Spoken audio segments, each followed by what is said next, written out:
ਕੰਮ ਕੁਮ ਬਾਕੀ ਸਾਰਾ ਯਾਨੀ ਬਿਜ਼ਨਸ ਉੱਥੇ ਤੇ ਇੱਥੇ ਪੈਲੀਆਂ ਪੁਲੀਆਂ ਇੱਥੇ ਜ਼ਮੀਨਾਂ ਉਹ ਬਜ਼ੁਰਗ ਜ਼ਮੀਨਾਂ ਵਾਲਾ ਕੀ ਮਤਲਬ ਇਹ ਸਾਨੂੰ ਵੀ ਚਸਕਾ ਹੈ, ਸਾਡਾ ਵੀ ਦਿਲ ਹੈ ਕਿ ਅਸੀਂ ਮੁਰੱਬੇ ਜਾਂ ਪੈਲੀਆਂ ਵਧਾਈਏ।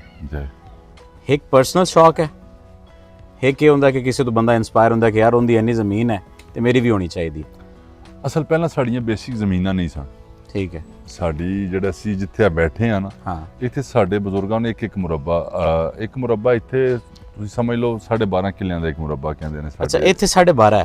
ਅੱਛਾ, ਸਾਡੇ ਇਲਾਕੇ 'ਚ 25 ਕਿੱਲਿਆਂ ਦਾ। 25 ਕਿੱਲਿਆਂ ਦਾ। ਮੈਂ ਤਾਂ ਹੀ ਤੁਹਾਨੂੰ ਥੋੜਾ ਜਿਹਾ ਨਾ, ਜਿਹੜੇ ਨਹੀਂ ਜਾਣਦੇ ਕਿੱਲਿਆਂ ਨੂੰ, ਵੈਸੇ ਤਾਂ ਜਿਹੜੇ ਸੁਣਨਗੇ ਉਹ ਜਾਣਦੇ ਹੀ ਹੋਣੇ ਨੇ ਕਿੱਲਿਆਂ ਨੂੰ। ਕਿੱਲਿਆਂ ਨੂੰ ਵੀ ਤੁਸੀਂ ਜਾਣਦੇ ਹੋਵੋਗੇ ਤੇ ਮਰਲਿਆਂ ਨੂੰ ਵੀ ਜਾਣਦੇ ਹੋ। ਸੋ ਜਿਹੜੇ ਨਹੀਂ ਜਾਣਦੇ, ਕਿੱਲਾ ਏਕੜ ਨੂੰ ਕਹਿੰਦੇ ਆ। ਏਕੜ 'ਚ ਕਿੰਨੀਆਂ ਕਨਾਲਾਂ ਹੁੰਦੀਆਂ ਨੇ? 8 ਕਨਾਲਾਂ ਹੁੰਦੀਆਂ। ਸਾਡੇ ਕੋਲ 8 ਕਨਾਲਾਂ। ਜਿਹੜੇ ਸ਼ਹਿਰਾਂ ਦੇ ਰਹਿਣ ਵਾਲੇ ਉਹਨਾਂ ਨੂੰ ਕਨਾਲਾਂ ਦਾ ਪਤਾ ਹੋਣਾ ਹੈ, ਕਿਉਂਕਿ ਇੱਕ ਕਨਾਲ ਦੇ ਜ਼ਮੀਨ ਵਾਸਤੇ ਜਿੰਨੇ ਪਾਪੜ ਵੇਲਣੇ ਪੈਂਦੇ ਨੇ ਸ਼ਹਿਰ 'ਚ, ਖਸੂਸੀ ਲਾਹੌਰ ਜਿਹੜੇ ਸ਼ਹਿਰ 'ਚ ਜਾਂ ਇਸਲਾਮਾਬਾਦ 'ਚ। ਕਰਾਚੀ ਤੇ ਕਨਾਲ ਦਾ ਕੋਈ ਕਨਸੈਪਟ ਨਹੀਂ ਹੈਗਾ। ਅੱਛਾ। ਕਰਾਚੀ 'ਚ ਤਾਂ ਗਜ਼ਾਂ ਵਾਲਾ ਹਿਸਾਬ ਹੈ, ਇੰਨੇ ਗਜ਼ ਤੇ ਇੰਨੇ ਗਜ਼। ਇਹ ਤੇ ਲਾਹੌਰ ਵਿੱਚ ਫਿਰ ਵੀ ਕੁਝ ਹੈ, ਯਾਨੀ ਕਨਾਲ ਜ਼ਮੀਨ ਹੈ ਜੀ, 2 ਕਨਾਲ ਹੈ ਜਾਂ 5 ਮਰਲੇ ਕੁਛ ਐਸਾ।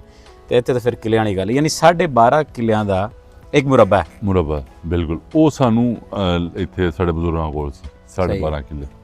ਅੱਗੋਂ ਮੇਰੇ ਬਜ਼ੁਰਗ ਮੇਰੇ ਦਾਦਾ ਬੂਆਰਾਂ ਕੋਲ ਸੀ, ਮੇਰੇ ਬਜ਼ੁਰਗਾਂ ਕੋਲ ਨਹੀਂ ਸੀ, ਸੌਰੀ, ਮੇਰੇ ਦਾਦਾ ਬੂਆਰਾਂ ਕੋਲ ਸੀ। ਅੱਗੋਂ ਫਿਰ 4 ਭਾਈ ਸਨ, ਉਹਨਾਂ 'ਚ ਵੰਡਿਆ ਗਿਆ ਸਾਰਿਆਂ 'ਚ। ਫਿਰ 2.5 ਕਿੱਲੇ ਆਏ।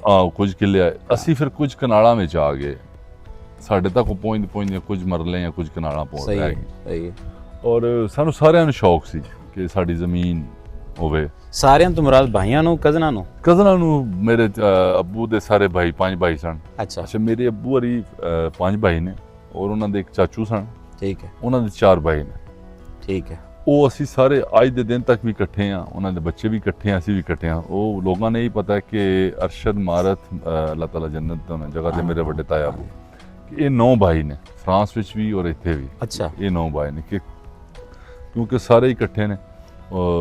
ਤੋ ਤਾਇਆ ਅੱਬੂ ਮਰਹੂਮ ਸਨ, ਉਹ ਕੋਈ ਫੈਸਲਾ ਕਰਦੇ ਹਨ ਤਾਂ ਉਹ ਨਵਾਂ ਵਿੱਚ ਹੀ ਹੁੰਦਾ ਸੀ। ਸਹੀ ਹੈ। ਉਹ ਫਿਰ ਉਹ ਇਸ ਕਰਕੇ ਸਾਰਿਆਂ ਨੂੰ ਸ਼ੌਕ ਸੀ ਜ਼ਮੀਨ ਦਾ। ਸਹੀ ਹੈ। ਕਿ ਜ਼ਮੀਨ ਸਾਨੂੰ ਮਿਲ ਜਾਏ, ਜਿੱਥੋਂ ਮਿਲ ਜਾਏ। ਤੇ ਉਹ ਫਿਰ ਸਾਨੂੰ ਜਿੱਥੋਂ ਵੀ ਜ਼ਮੀਨ ਲੱਭੇ, ਜਿੱਥੋਂ ਵੀ ਸਾਨੂੰ ਮਿਲ ਜਾਏ, ਉਹ ਫਿਰ ਅਸੀਂ ਖਰੀਦ ਲੈਂਦੇ ਸੀ। ਸਹੀ ਹੈ। ਤੇ ਫਿਰ ਹੁਣ ਅਸੀਂ ਮਾਸ਼ਾਅੱਲਾ ਕਾਫੀ ਜ਼ਮੀਨ ਹੈ ਸਾਡੇ ਕੋਲ।